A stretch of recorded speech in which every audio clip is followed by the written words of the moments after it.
This week we mark the 30th anniversary of the Chernobyl nuclear disaster in the former Soviet Union in what is now the Ukraine. It was the worst nuclear accident in history, and though it only killed about 20 people in the initial explosion, it was not, of course, that first day that gave the world reason to panic.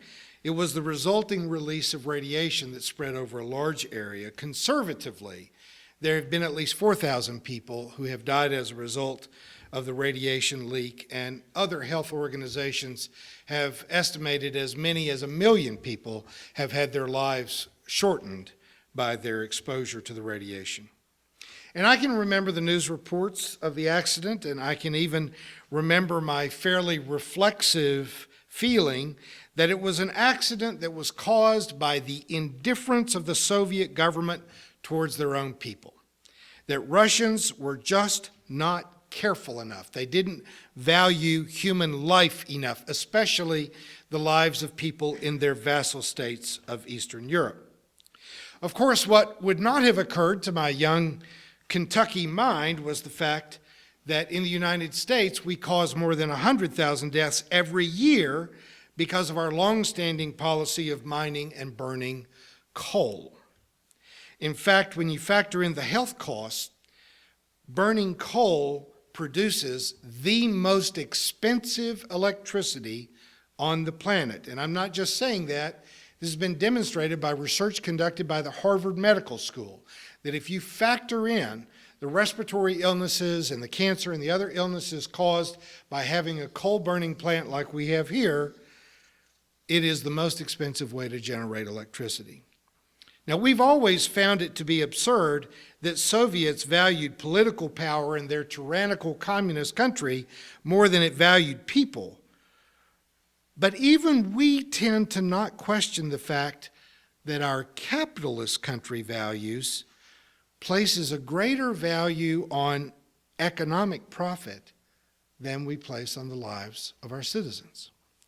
We've not been able to touch the coal industry in this nation for generations. I was involved, as many of you were, in protests against the building of the Twitty coal-fired plant here in town.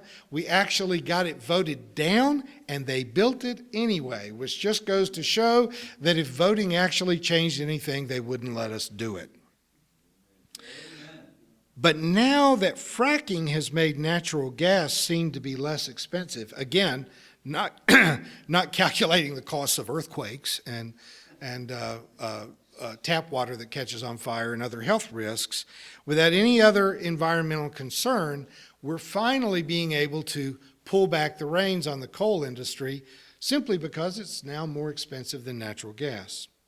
When we look across the pond, we can sadly observe that the kind of fatalism that has existed in communist nations is not unknown to us.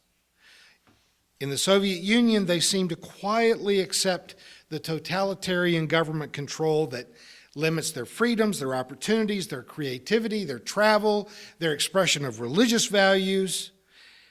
And that excuses government corruption by turning a blind eye to the poverty of the population. We have made fun of the Soviet Union all of my life. But we have a much harder time seeing how huge blocks of our own population engages in the same kind of fatalism. My mother's people came from Appalachia, in the extreme poverty of that coal mining region of the world. And the people there politically defend the coal industry in order to keep their jobs that made them sick and was killing their environment. I really don't know much about Harriet Tubman, the abolitionist who's been chosen to be both the first black and the first female person to be featured on our currency, but this one quote from Tubman makes me love her. Tubman was being praised for having liberated more than 1,000 slaves, and her reply was, "I could have liberated thousands more if only I could have convinced them that they were slaves." And that's the real issue in our own country, of getting people to vote against their own best interests, to vote in favor of capitalist profiteers against our own ability to live a healthy life. This election cycle has been hard on me personally, and it got harder this week as any glimmer of hope for the Sanders campaign was snuffed out. As you've heard me say, I love Barack Obama. I admire what he has represented in our nation. I think it's fabulous what he has done as the first black American president. I am embarrassed for my nation the way he has been the brunt of so much entirely racist and otherwise just completely irrational criticism. Amen. But even more than the race baiting of right-wing critics, I've been infuriated by the references to Obama as a left-wing socialist. The single greatest challenge to our American democracy is the rapid growth of the income disparity between the rich and the poor, and perhaps more substantively, but slightly more complex, is the transfer of capital. Who owns capital in the nation has actually been more dramatic than the wage disparity. The resources of our nation are rapidly being passed into the hands of fewer and fewer people. Right now, 65 people own as much as half of the rest of the world. 65 people that could be on a single school bus own more than the other 4 billion people in the world. And the transfer of wealth from the lower and middle class to the top has been faster during the 8 years that Obama has been in office than in any other time in American history. He's not only not a socialist, he may be one of the most dangerous capitalists that we've ever seen.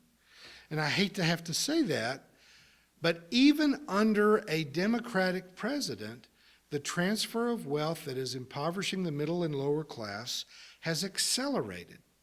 As Warren Buffett has observed, there is a class war going on in our nation, and the rich have already won.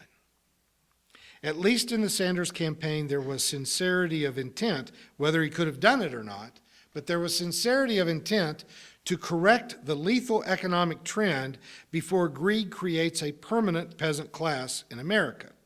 But if I may borrow a phrase from Jim Hightower, the American voting public is as confused as a billy goat on AstroTurf. We continue to vote against our own best interest. Corporate profits have trumped our obvious concern for preserving our environment. Though my kin in Appalachia wanted to defend their coal mining jobs, the coal companies have managed decade after decade to make those coal mining jobs worse. There is not now, as of this year, a single union miner in the state of Kentucky. Labor unions are gone in the coal industry in Kentucky. Now today's May Day, so if I sound like I've got a little socialist blood pumping in my veins, you are correct. May Day is a workers' holiday in most of the world, but not here in the USA, where our government has specifically worked hard to keep May Day from becoming a recognized holiday. President Eisenhower tried to associate it with communists and named May 1st Law Day, Constitution Day. This is the day that we defy the rights of workers as a refutation of the godless and lawlessness of organized labor and their socialist and communist ties. Along with many other industries, the mines have managed to break the unions, cut out pensions, health benefits, lowered salaries, and now in my native Kentucky, they are considering importing miners from Kazakhstan as guest workers because they're used to being abused. A few years ago, when 29 people died in a mining accident in West Virginia, there was finally a substantive investigation that revealed that more than 50 people had died due to deliberate safety violations in the company managed by Donald Blankenship. When Blankenship was made aware that their mining pollution had fouled the water of the entire region, he responded to that news by having his company build a private water source for his house, without doing anything to address the poison in the rest of the water system. He told a reporter at the time, "I don't care what you people say about me because Don Blankenship will go to his grave with more money than any of you." When he was finally forced to resign from the Massey Energy Company, he gave himself a $12 million golden parachute. I don't know if even that could have happened, if he could have been forced out of Massey, if coal prices hadn't begun to exceed the price of natural gas. But at least Blankenship has been put on trial and been found guilty of intentionally. These safety violations were not simple accidents of oversight. They purposefully put people in the mines to call and warn people when inspectors were coming.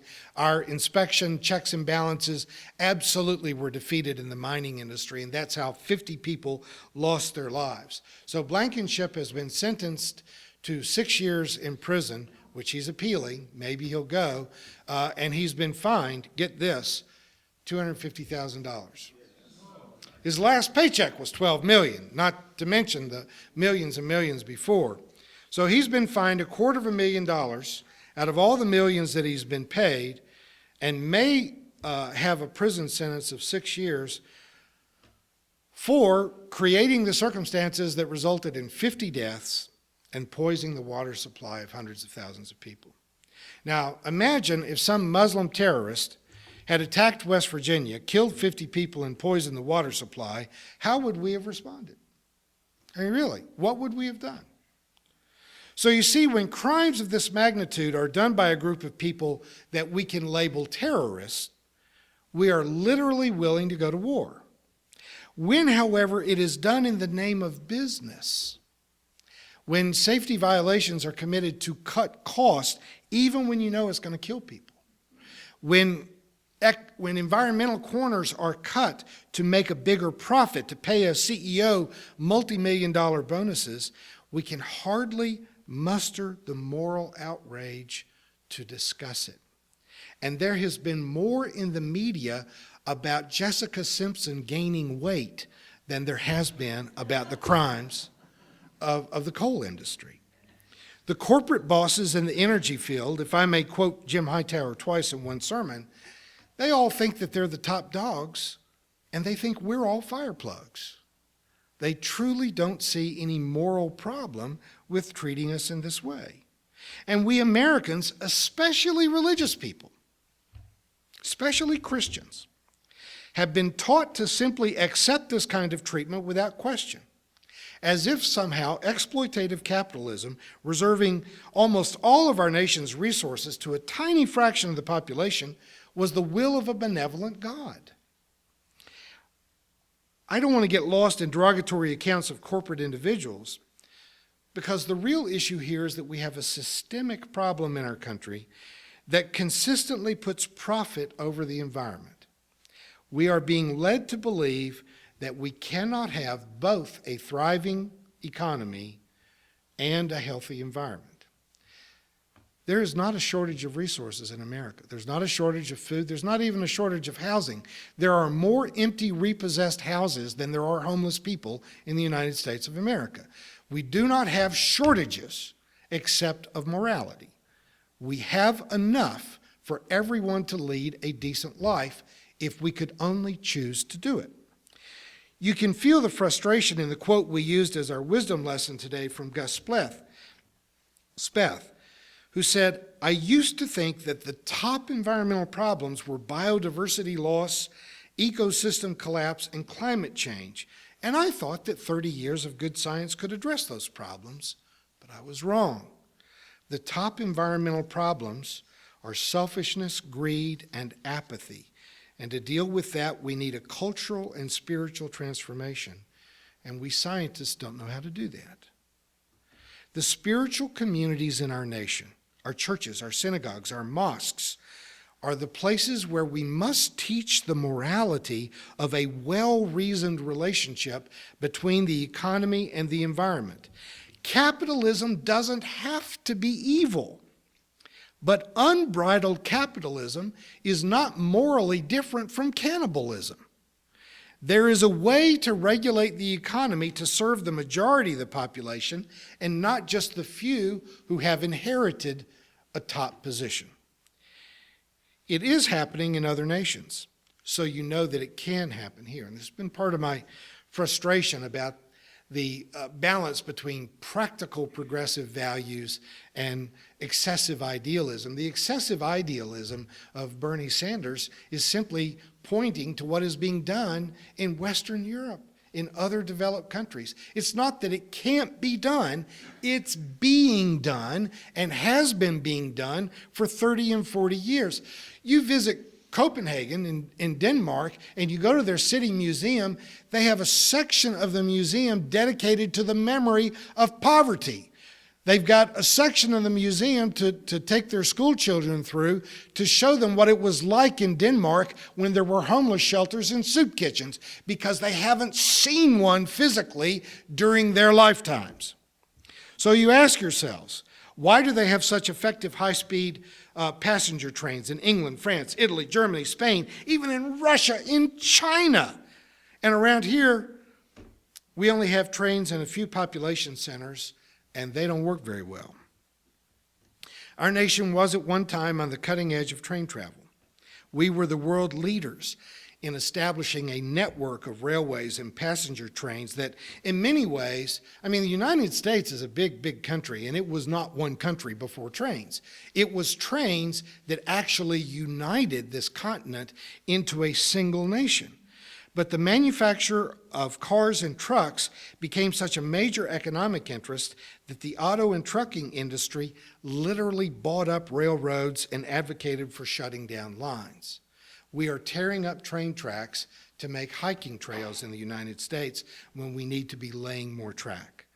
So we hear loud objections to subsidizing Amtrak as if our nation's interstates and state and municipal roads just appeared, as if we were not subsidizing the transportation industry in the building of all of that infrastructure. And one semi-trailer truck rolling down the road does more damage to an interstate highway than 400,000 automobiles. If we got those trucks onto rail and got them off of our interstate cost would go to almost nothing. They would be almost nothing to maintain compared to what we spend on it now. Freight can be moved on rail for 1/4 of what it costs to move the same goods in a semi-trailer truck. And that is without even estimating the increased danger of having so many trucks on our roads or estimating the cost of road construction and repair. But when you think about the environmental impact and the depletion of oil reserves in the world, it becomes insane. We could save billions of dollars and literally add centuries to our natural oil supply while saving the planet and saving tens of thousands of lives in roadway accidents if only we could break the lobbying power of the auto and truck industry to return passenger and freight rail to the United States. Our inefficient, expensive, and dangerous addiction to automobiles and trucks is not because science has failed to give us an alternative. It's because capitalism and political donations have become more powerful than logic and morality. And that, men and women, is where we come in. Do not accept the status quo as being a necessary precedent for the future. Do not accept the transfer of wealth into the hands of the few. Do not passively accept the spoiling of the environment and the impoverishment of our children and grandchildren. Vote, speak, write, work, sacrifice, because the modern world is still waiting to be born. Amen.